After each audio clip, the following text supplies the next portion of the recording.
just want to make sure.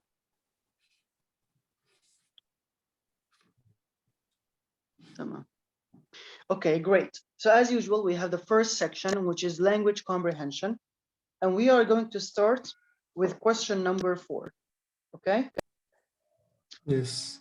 So, as usual, we're going to read the sentence, focus on the keywords, analyze the sentence, see what the most important points mentioned are, connect them together, and then check the answer that covers the important points. So it says, penguins generally share duties to keep their eggs warm. That's the first part.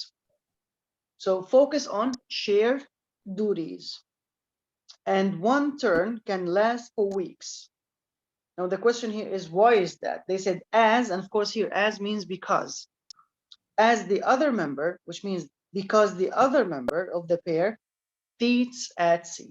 That's the sentence. Now, let's check the options that we have here. A says, most types of penguins split duties by having one of the mates hunt in the sea for weeks and having the other keep the eggs from getting cold. Now, it seems that everything is fine with A, except for the fact that they said one of the mates hunt, but feeding is different from hunting, right? When you feed, you eat. When you hunt, you are looking for food. Maybe for yourself, maybe for your family members as well. And that's a big difference here.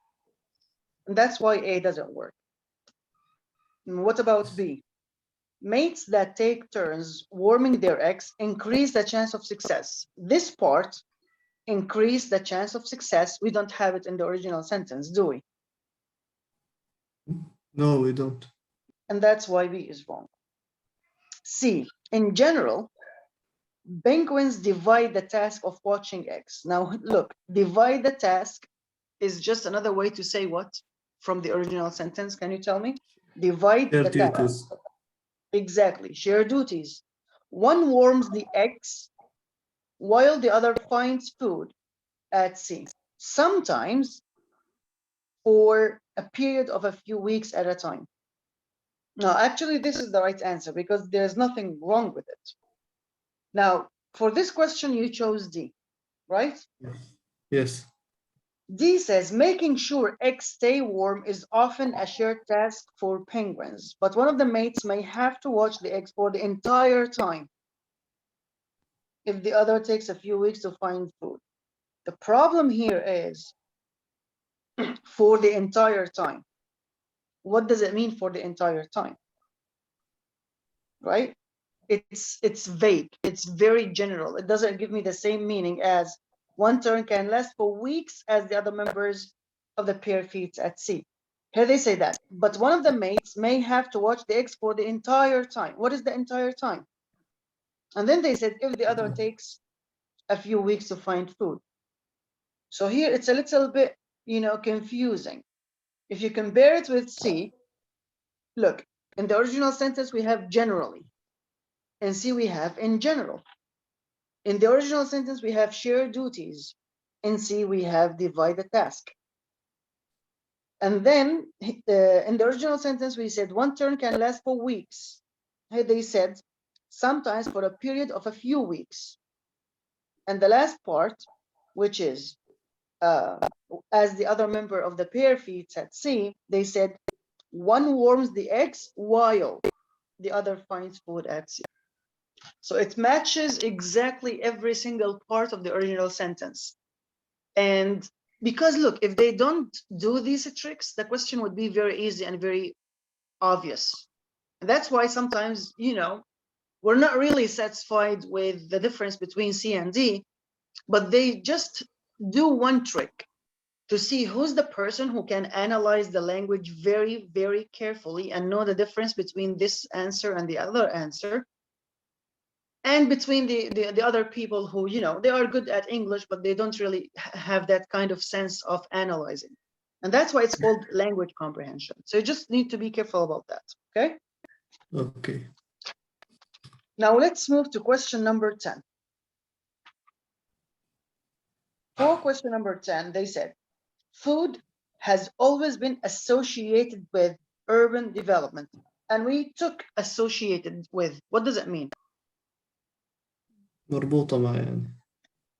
Okay, can you give me a synonym in English? Related to. Related to, yes. Okay, so fast food has been always related to what? To urban development. We said urban is an adjective for what? Do you remember? Think outside the country. والله لا نكيف يا حسام. Urban is an adjective for city, and rural is an adjective for the countryside. Can you write that down, please? I need you to remember all the words we're learning. Otherwise, if you forget, your vocabulary will not improve. So urban معناها مدني. It's an adjective for city, but rural, R-U-R-A-L, rural, this is an adjective for outside the city, which is the countryside. طيب, that's the first part of the sentence. Fast food is related to urban development. Good. And whenever highly populated areas develop, fast food is present, which is not really a very different idea here. Now, if you look at the other, if you look at the options that we have here, now, for example, you chose A, right? And Yes. A says fast food brings about. What does it mean to bring about as a phrasal verb? We know that bring, it means to fetch. يحضر, يجلب. But bring about, what does it mean? It's not the same. Do you know? Leads to. Cause. يسبب. Yes. Okay? Cause. Fast food brings about expanding cities. And that's not the same idea as associated with. نحن ما بنقول إنه الفاست فود هو اللي بيخلي السيتيز تتوسع, expanding cities. لا. نحن عم نقول إنه الفاست food will developed areas or urban development هدول بيكونوا connected. يعني علاقة ما هي cause effect. It's just association. طيب. And places with large populations never lack fast food providers. Now, this part, we might have an issue with never lack, but if we go to the meaning itself about the relationship between fast food and urban development, it's already wrong. Because fast food doesn't bring about, it doesn't cause expanding cities, it's just related to it. So, what is the answer? The answer is B, the next one. It says, fast food and growing cities have always been linked. What does it mean linked? Related, connected. And fast food is always available. Available is just another word for present.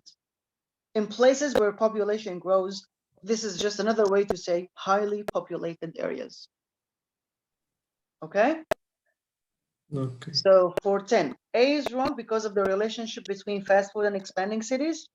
But B, again, it matches every single part of the original sentence, and that's why that's the right answer.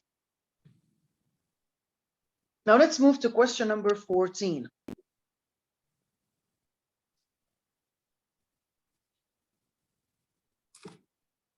The original sentence says, the fear that the first astronauts to the moon might have acquired a dangerous disease. So there is a fear.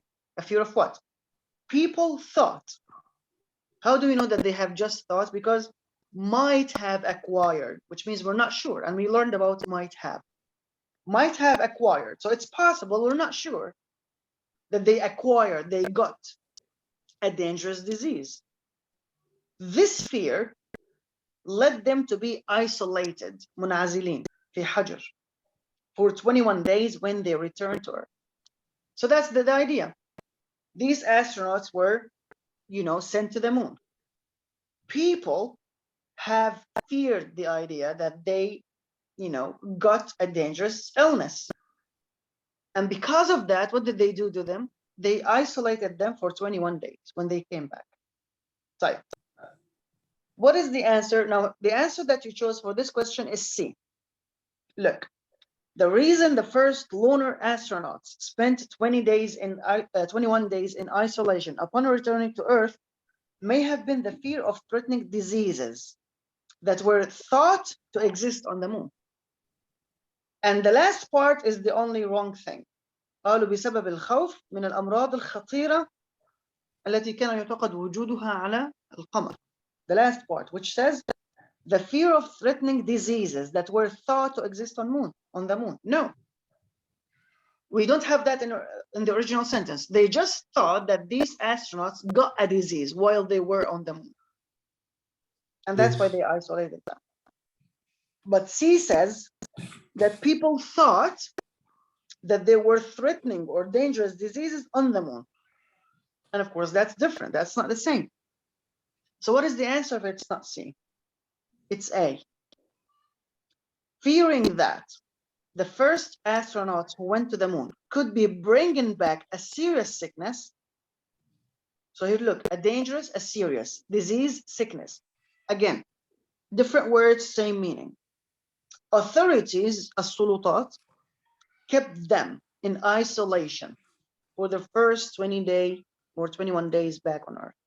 And that's the right answer, because they feared that they have brought back with them a serious sickness. Does that make sense? Yes. So choice C was incorrect because the last part is not mentioned. Yeah. Yes. For which one? For 14, choice C. Mm-hmm. No, because the idea is different. The original sentence that they said, why did they isolate them? Because they thought that they got a dangerous disease.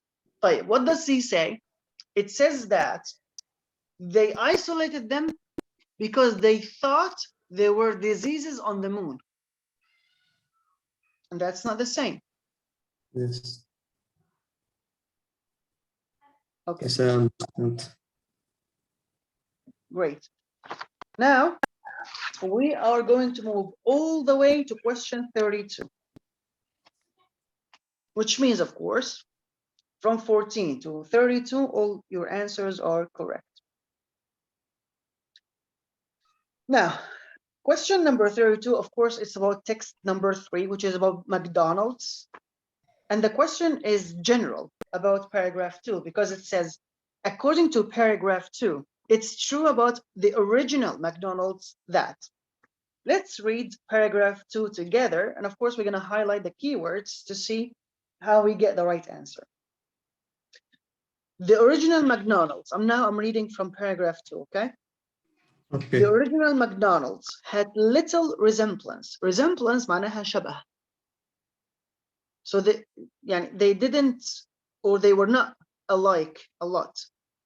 The original McDonald's had little resemblance to today's widespread golden arches, beginning with the menu.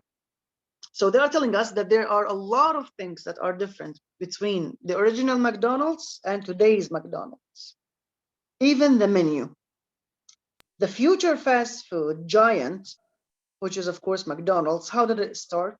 It started out by serving barbecue, slow cooked. So it wasn't fast food.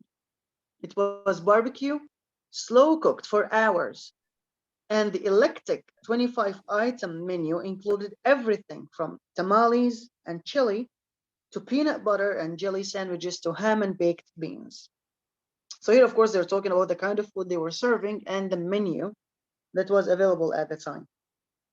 This octagon-shaped drive-in barbecue restaurant did not include any inside seating. So people did not have the chance to sit in the restaurant. Hussam, are you following? Or shall we stop until you come back? I'm here following with you. Okay. So the first difference was, of course, about the menu, because it wasn't fast food, it was barbecue that's slow cooked. The other difference is about the place itself. This restaurant did not have any place for people to sit and eat their food inside. So car hops wearing marged boots and short skirts served customers. So of course here we are talking about the waitresses.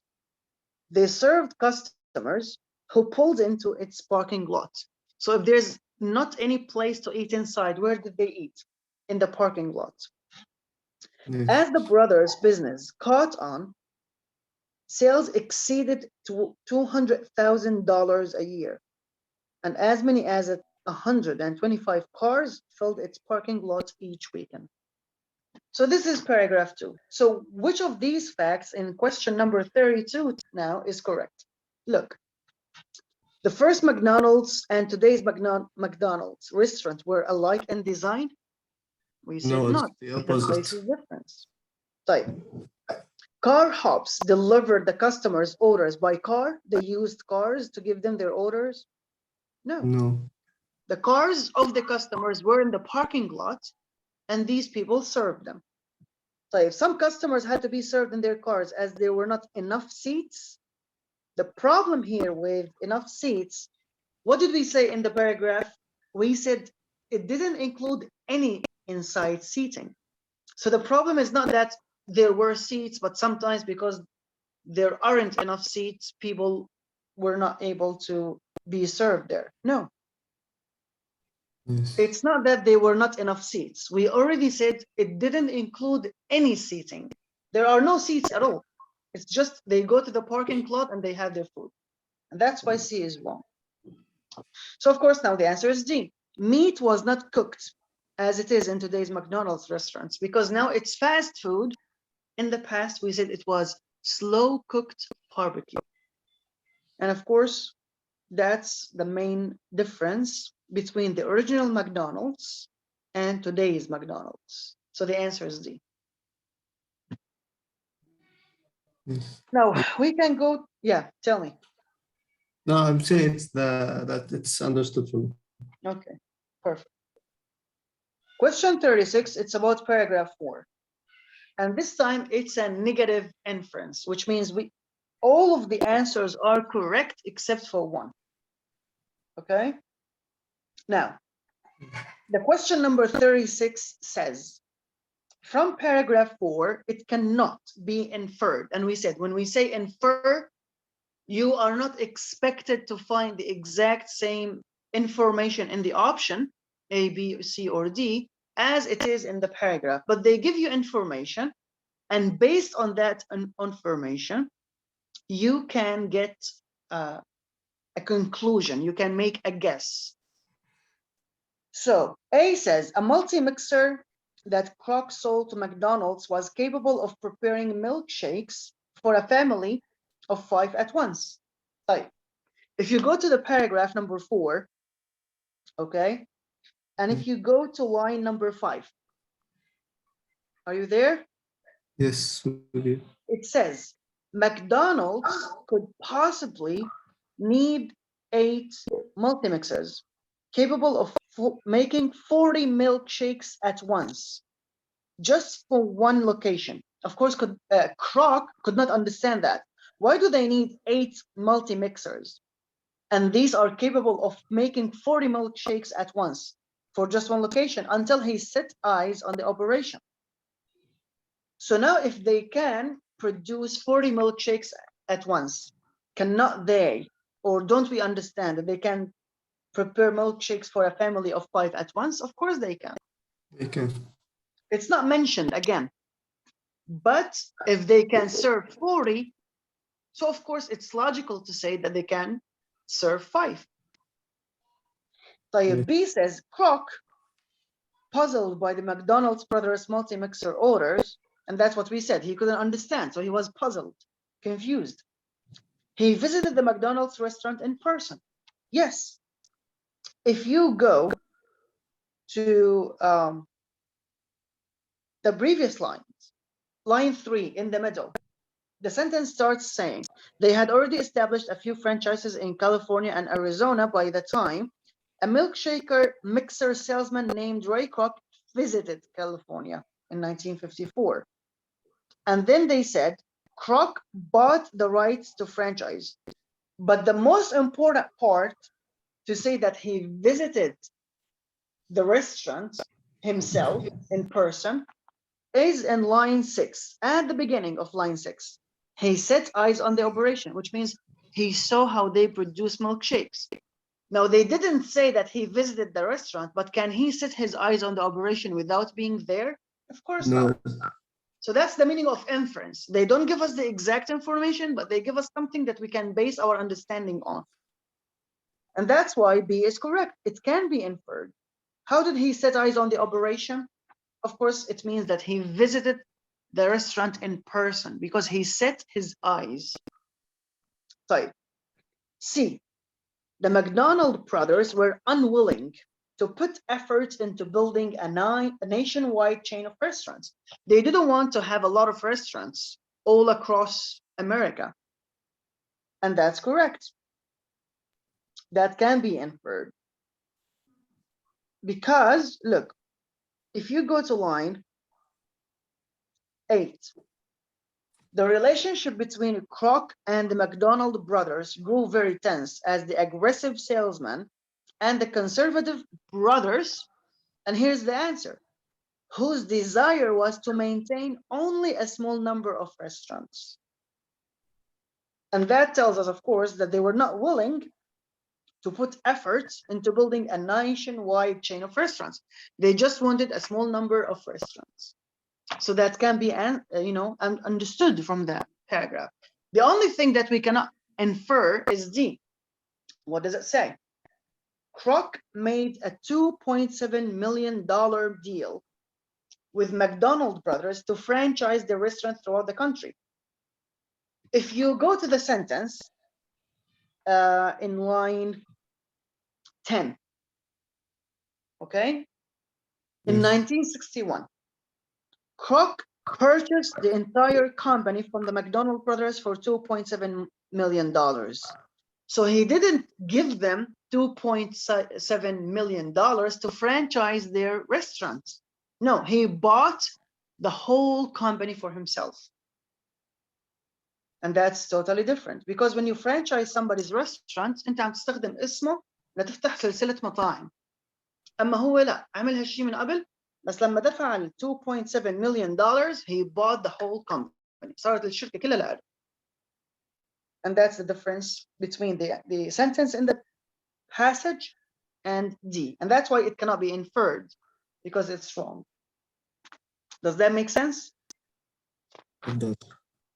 But now, if we go to text 4, which is the last text on the test, it's talking, of course, about the mission Apollo 13. Now, the question that we should discuss here is question number 38, which is a very general question. What is the text mainly about? What does it mainly discuss? Now, of course, you read the passage, and here they said, remember, where do we find the main idea of the whole passage? Do you remember? The first paragraph. Where exactly? The last sentence. Exactly. Perfect. And it says, one of the main reasons the 3 crew members were saved was the decision made years earlier to use a lunar orbit rendezvous. Now, if you go to the other paragraphs, 2, 3, 4, 5, etc., they are talking about 3 different ways on how to go to the moon and why they did not go with the first one, which was the direct approach. And then they mentioned the alternative, which is the Earth orbit rendezvous, and then the third one, lunar orbit rendezvous. And of course, we know that the last one, the lunar orbit rendezvous, was the successful one.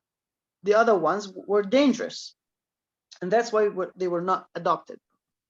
So to be honest with you, the best answer here would be that the text discusses 3 different approaches on how to go to the moon, and why the lunar orbit rendezvous was the best approach.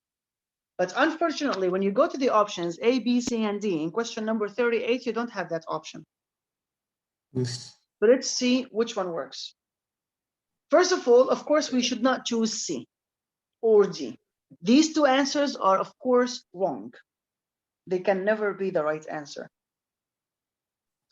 Because C says, mistakes made in the design of Apollo 13 and ways the crew overcame these errors. No, there was no error in the design. It's just about what is the best way they can go to the moon. using a direct approach, one rocket that goes and comes back, or we have, you know, two modules of the spacecraft, one for command and one for landing on the moon. And the third one is the same. But the second one, they go around the Earth. The third one, they go around the moon. So it's not about the mistakes in the design of the Apollo 13. Is it D, how the struggles on the Apollo 13 mission led to safer spacecraft in later missions? No, because they didn't mention at all in the passage any later missions. So it's never C or D. Is it A, the amazing efforts made to save the Apollo 13 crew and the attention they received? No. The answer is B. Reasons why only the lunar orbit rendezvous approach was able to save. So they mentioned all the three different approaches, and they are telling us why this was the best approach to save the crew members. So B is the best answer, and that's the main discussion in the passage. Yes. And then we go to question number 45, which is about paragraph 6. Look, let's read paragraph 6 together because it's only 4 lines. It says, the reaches of space never seemed so great until Apollo 13 had an explosion to 250,000 miles from Earth. Who's saying that? President Nixon, after the safe return of the Apollo 13 crew. To the crew and to those on the ground who did such a magnificent job of guiding Apollo 13 safely back, the whole world says, well done. So who did he thank? He thanked the crew and the people on the ground. Right. Now the author is saying, the writer is saying, he should have also thanked, and we know that he should have also thanked means obligation in the past. يعني كان يجب عليه أن يشكر أيضا, but he didn't. He should also have thanked the engineers. He didn't mention them, who defended the lunar orbit rendezvous approach when it was at first an unpopular thing to do. That's the main point, that he thanked the crew and the people on the ground, but he didn't thank the engineers who defended this approach that was unpopular at the time. So now we go to question number 45. In paragraph 6, President Nixon seems to be unaware that the crew had an important part in bringing the Apollo 13 back. No, because we know that he thanked the crew. طيب B, President Nixon fails to mention the approach method which was chosen was a key factor in the crew's survival. Yes, the answer is B, because the writer said he should also have thanked the engineers who defended, who protected, الذين defended طبعا دافعوا عن this approach. And we know that this approach was the key factor in their survival. So the answer is B. C, the writer thinks President Nixon is brave, he is courageous, شجاع, for praising لمدح the astronauts even though their failed mission was not popular. No, that's not what he thinks. He thinks that he should also mention the approach and the engineers who defended the approach. D, the writer thinks President Nixon need not have spent so much time praising the astronauts of a failed mission. Of course, that's not what the writer means, and the answer is B. Actually, in this question, I wanted to choose B, but I wrote C by mistake. Okay. No worries. Anyway, we discussed it. Yes. So these are the 7 questions that you got wrong. They are question number 4, question number 10, 14, 32, 36, 38, and 45. All the other questions, you got them right. And that's why you got 38 out of 45, which is a really, really good score. And if you score such a number on the actual proficiency test in your college, inshallah, of course, you will pass and everything will be fine, inshallah. Teacher, may I ask you a question for Yes. School University? Yeah, sure. For the test, what is the acceptance marking there? Now, look, here's the thing. First of all, it's supposed to be 2 tests. There's something called a placement test, and there's something called proficiency test. And again, Yes. it depends on every university. I'm not sure if this is the same for your university. Is it? I don't know. I mean, they send you messages or emails. If they sent you anything regarding the test, you can send me the email or the message, and I'll try to see it for you. Because first of all, they usually hold a placement test, and depends on your level. So they will say you are A1, A2, B1, B2, or C1, just like Turkish. A1, A2, B1, B2, C1. Yes. And if you are B2 or C1 or C2, you can immediately go to the next level, which is the proficiency test. The proficiency test is something similar to what we are doing now. Okay? Yes. Now, how much is the acceptance rate or the minimum score to pass? Again, that depends from one university to another. I'm not sure. It can be 60 out of 100 or 80 out of 100. Yes. Okay? But if they did the placement test and the student got only level A1, A2, or B1, then they say you did not pass and you have to spend 1 year studying English in the university first, and then you can go and study your major. But I'm not worried about your level, but because inshallah, of course, you're going to be at least B2. Okay? And if you remember, the first 2 tests we did together, they were different from these, right? Yes, I remember. They were more about grammar and vocabulary. And the first 2 tests we did are similar to the placement test. And then we moved from placement to proficiency. So again, to help you with your own university, if they sent you any email or any message mentioning the test thing, just send me the email or the message, and I'm going to look it up for you, and I'm going to tell you how it's going to happen. Or if they didn't, as I told you, just go to the website of your university, go to the international students office, and there you will find all the information you might need. Okay? Okay. Inshallah. Okay. Thank you. That's it for today. For the listening, I'll send you the audio, and I'll send you the taken notes and everything, and then I'll send you the answer key. All you need to do is just listen, take notes, answer the questions, and then you will check your answers with the answer key. So there is no problem about listening, inshallah. Did you do the other practice tests that we sent you, that Ms. Dania uploaded for you on Google Drive? I did the Culture University, but there was no, I forgot about. If you check there, because we have 4 other tests and 1 test from Üsküdar, which is your university. Yes, I saw Üsküdar. I was about to do it today in morning, but I'll do it in night. No problem. So just keep practicing, and inshallah, I'm telling you, if everything goes the same way it goes with you, with our tests, which are the same level, the same types of questions, the same everything, inshallah, you're gonna pass. Okay? Just don't stop practicing. Do all the tests, and inshallah, you will get the score that you want. And for the listening, as I said, inshallah, I'll send you everything related to the listening section. And then I'm going to look at those documents, the 3 writing essays that you sent me. I'm going to send you the feedback, inshallah. And that's it for today and for our course. Your test is on Tuesday. So I wish you all the best, inshallah, and good luck. Okay? Thank you, my teacher.